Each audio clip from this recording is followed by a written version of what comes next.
In today's video, I'm going to teach you how to create linked records in Airtable. By the end, you'll know how to connect information across tables so your base stays organized and relational, which is perfect for things like tying projects to clients, tasks to projects, or orders to products. First, head to the Airtable website and sign in.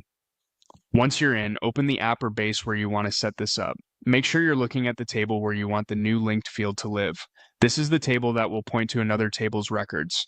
In your grid view, look to the far right of your columns and click the plus sign to add a new field. This opens the field setup panel. From here, switch to the standard field section so you're choosing from the common field types you'll use most often. Select link to another record. This is the special field type that creates a relationship between your current table and another table in the same base. When you pick this, Airtable will ask where you want to link. If you don't already have a destination table, you can create a new table on the spot. This is handy if you realize you need a fresh list like clients or vendors, and you don't want to leave your flow. Otherwise, choose existing tables to connect to something you've already set up. Now, select the table you want to link to. This tells Airtable which set of records should be available for selection in this field. Double check that you're choosing the correct table since this determines the records your team will see when they use the field.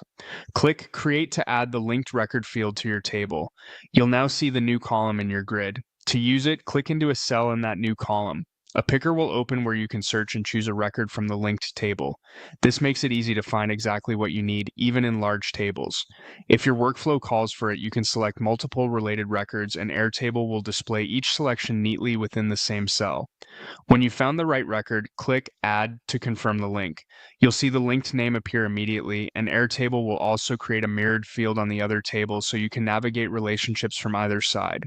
That's it. You've created a linked record field, chosen the right table to connect, and added your first link. Use this approach across your base to reduce duplicate data, keep relationships clear, and make reporting far more powerful. Thanks for watching, and happy building.